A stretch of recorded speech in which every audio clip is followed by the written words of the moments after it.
What's up, brand builders? Stephen Horahan here at brandmasteracademy.com, and in this video you're going to learn how to define your core brand values so you can develop an internal compass for decisions and actions and show up to your market like you actually stand for something.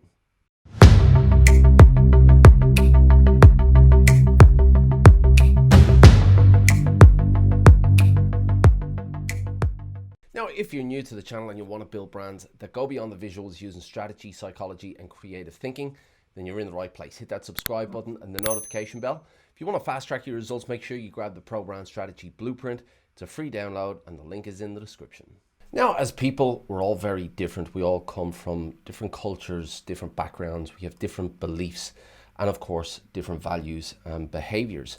Now, what we tend to do is we tend to gravitate towards familiarity. That's in our DNA. Why? Because that familiarity represents safety. And that is exactly how we choose our brands as well. We tend to gravitate towards that safety because we want to trust the brands that we do business with.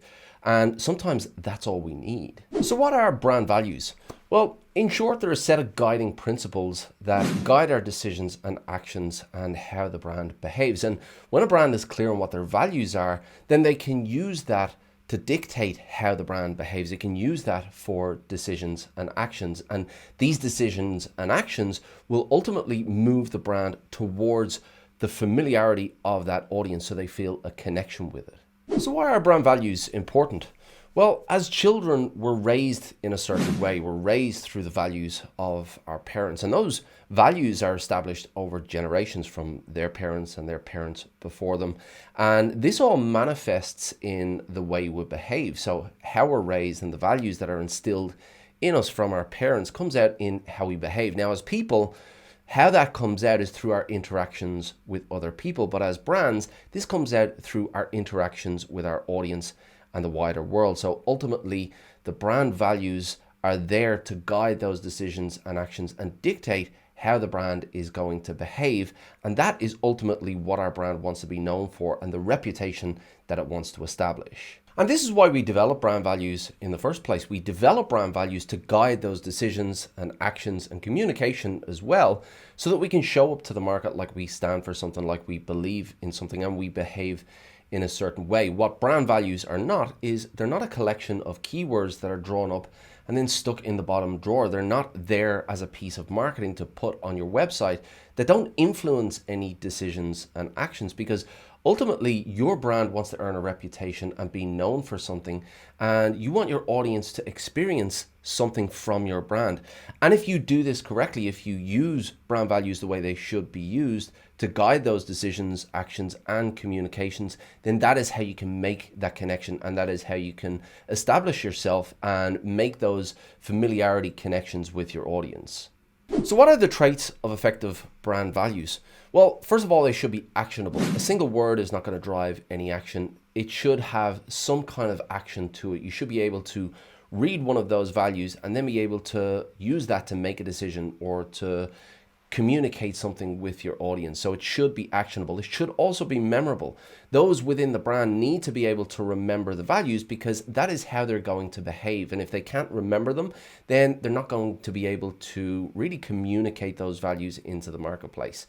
It should also be unique as well. And again, going back to those single word keywords, that's not unique enough. Any brand can choose a single word, and you could have the same word as many different brands. But if you take that word and make it into a unique sentence, then that belongs to the brand, and that really does represent the brand, and you can bring your personality out through those values as well. And finally, it needs to be timeless.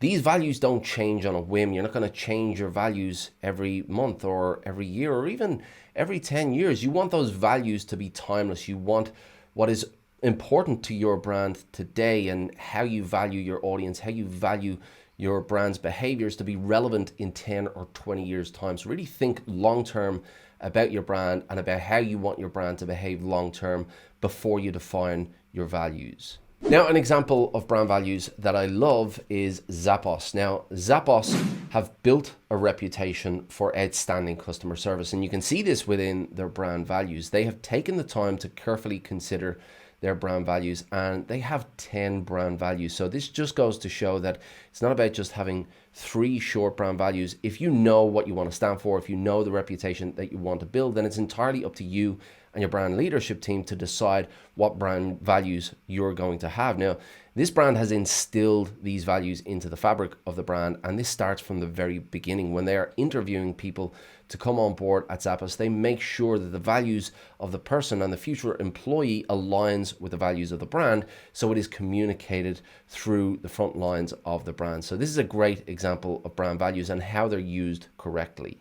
So who defines the brand values? Well, the answer to this is the brand leadership team. Now, this is often the brand owner and the founder of the business, but it may just be the leadership team. It may be senior management and the founder has since left the business, or whoever it is, but it needs to be the person or the people driving the brand forward. It needs to include senior management. It can't be drawn up by the marketing team and then sent up to the top for sign off. It really has to be driven from that leadership team. Now, the brand strategist, of course, should facilitate this. The brand strategist should draw out what is valuable to the brand leadership team and really facilitate the development of those brand values, but ultimately it needs to stem from that leadership team.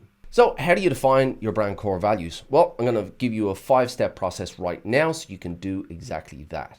Number 1, define what is important to you in the way you do business.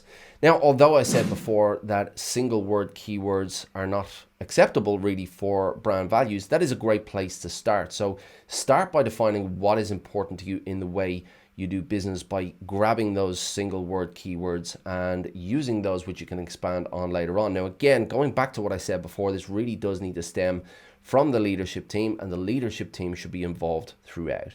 Number 2, define what you want your customers to say about your brand behind your back. Now, Jeff Bezos once famously said, your brand is what your customers say about you when you're not in the room. So essentially what we're talking about here is the reputation that you want to build in the marketplace. Now, I'm not talking here about your products and your services and the outcome that you deliver. I'm talking more specifically about your behaviors, how you want to behave in the marketplace and how you want your customers to talk about your brand. Number 3, define the nature of your brand experience. Now, this should really tie into the position that you want to own in the market, but you need to define the experience that your audience is going to have with your brand. What is it that you want them to feel? What is it that you want them to walk away with? What memory do you want them to have? Because this experience is part of the reputation that you're trying to build, which is part of the position that you want to own in the mind of your audience. Number 4, shortlist the most important words. Now, you should at this stage have a collection of keywords that you've developed from the previous steps. And what we're looking for here are instances of the same keywords. So you will have keywords in there that are down there multiple times. And this is what we're looking for. These are the values that are coming up time and again. So highlight and shortlist those important keywords. And step number 5, expand into unique sentences. So you should be left with a handful of words here that represent the values of your brand, that represent what's most important to your brand in the way it does business, in the experience that it's going to offer your audience. And this is what is the foundation of your brand values. You need to expand each and every one of these words out into unique sentences so that they are memorable, they can be adopted by the internal team, and then used for guidance in decisions and actions so that the brand is communicated through the values that it stands for. Now, brand values plays on the idea that the brand that you're building is a human entity. And I really subscribe to this philosophy because at the end of the day, the people that we're trying to connect with are humans. We're trying to connect a business and a brand with a human being. And if we're able to go into the marketplace and display those human values, those human traits that will then connect and resonate through familiarity with who our audience is and what they also believe in, then either consciously or subconsciously, they will be drawn towards your brand. Now, brand values are extremely important when it comes to resonating and influencing how your audience sees your brand. But within the brand strategy, there are 9 other elements that are used to influence how your audience sees your brand. If you want to learn what those 9 other elements are, well then this video will help you out. Until next time, brand like a master, and I'll see you in the next video.